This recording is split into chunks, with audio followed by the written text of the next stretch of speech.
pada dasarnya begini, setiap EP ini sebenarnya punya tujuan yang baik menurut dia. Ini dari pengalaman dari konteks klinis ya. Jadi EP-EP ini punya tujuan yang baik menurut dia untuk kita. Nah, tinggal sekarang kita menyadari apa tidak.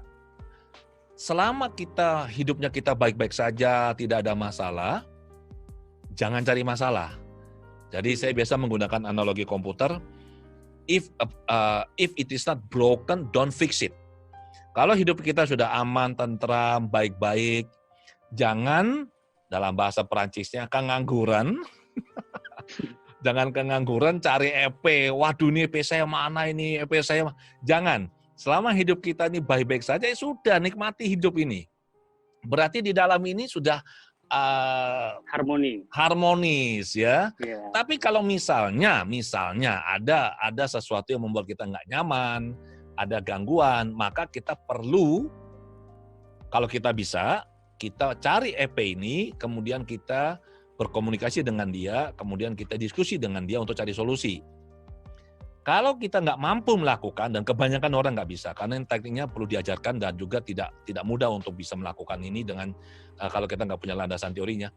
Saran saya adalah teman-teman perlu mencari bantuan profesional untuk bisa melakukan dialog atau rekonstruksi pada EP ini. Jadi gini teman-teman, intinya, kalau kita bermasalah, dalam tanda kutip ya, itu bukan berarti seluruh atau bagian dari diri kita ini bermasalah, tidak. Paling hanya ada satu contoh nih, misalkan ada orang suka marah-marah, ada seorang si anak muda, dia nih, wah pokoknya ngamuan dia.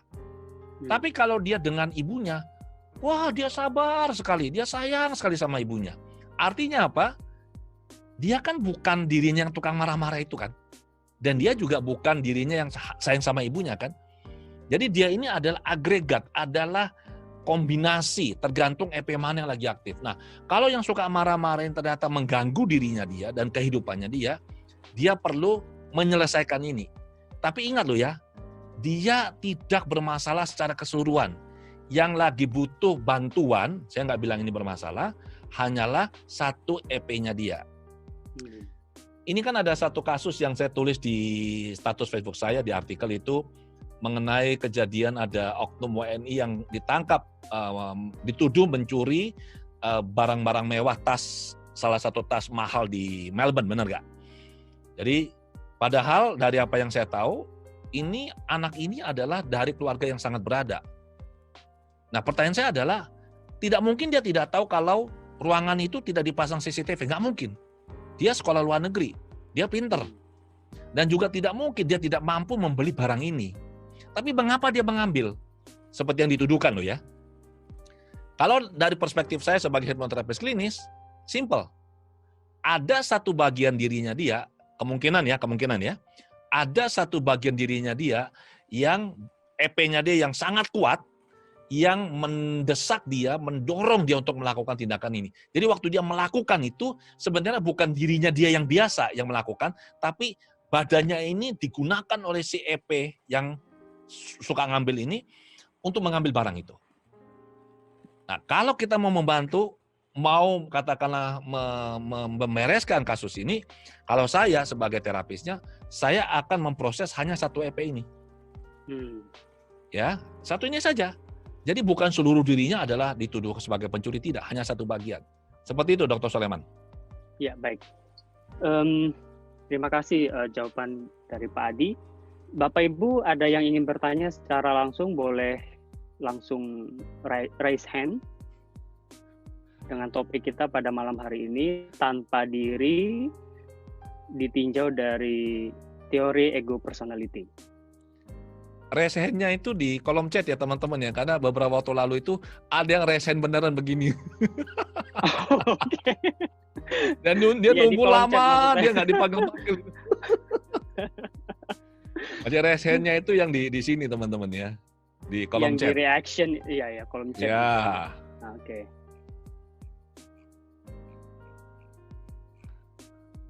Kalau belum ada, ada. Sudah ada. Ada Pak Darwis, Bapak ya ini, Pak Darwis Dirgahayu. Monggo Pak Darwis.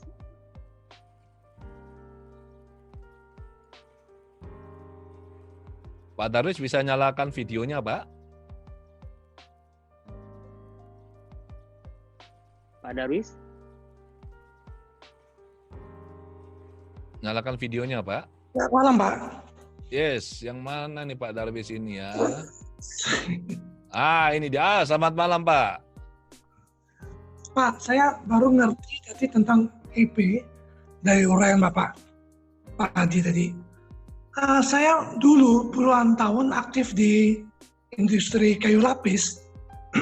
Saya menghadapi instansi kehutanan, kepolisian, tentara. Itu saya baru ngerti. Saya menghadapi mereka tuh berarti saya juga melakukan EP yang berganti-ganti. Begitu ya, Pak ya? Sehingga saya bisa adaptasi, bisa menghadapi mereka. Saking seringnya mereka berganti-ganti, akhirnya saya seperti mempunyai kemampuan gitu loh. Begitu saya ketemu orang ini, saya pejabat yang baru, saya langsung tahu, oh dia ini maunya gini, dia maunya gini. Nah, apakah kemampuan EP ini, Pak, maksud saya bisa mengalami penurunan sesuai dengan faktor umur? Nah, dulu saya menikmati peran saya ini. Tapi sekarang saya di industri yang baru, di industri yang lain, saya mulai jenuh, Pak, menghadapi pejabat-pejabat itu. Saya merasa agak bosan dan bisa jangan saya suruh staff saya aja. Itu aja pertanyaan saya, Pak. Terima kasih. Oke. Baik. Silakan Pak Adi. Oke, jadi dari pengalaman kami ya Pak ya, membantu. Ini saya bicara dari konteks klinis ya. EP ini Pak, kemampuannya itu sekali dia sudah punya, itu akan terekam terus dalam dirinya dia Pak. Jadi tinggal Bapak bagaimana mengaktifkan kembali EP ini, dan begitu dia aktif, maka kemampuan yang dulu dia sudah miliki, langsung kembali aktif dan bisa Bapak gunakan. Saya kasih satu contoh yang sangat ekstrim ya.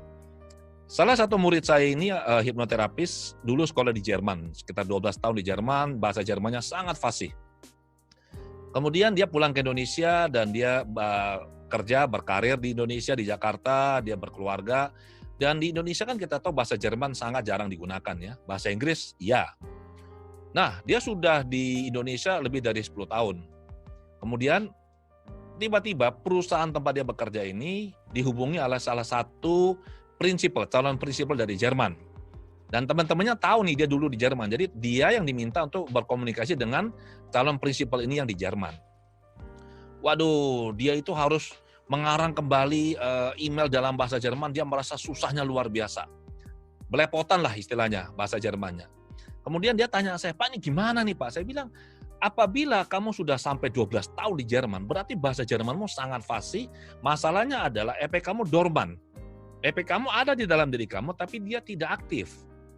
Terus bagaimana caranya? Saya bilang, ya kamu masuk ke dalam diri kamu. Saya ajarin dia teknik self hypnosis, masuk ke dalam diri, jumpa si EP ini, kemudian bilang sama EP ini, hei, kamu ya besok itu ada orang Jerman mau telepon saya. Kalau dia telepon saya, kamu aktif loh ya, kamu yang bicara sama dia loh. Saya nggak bisa bahasa Jerman loh.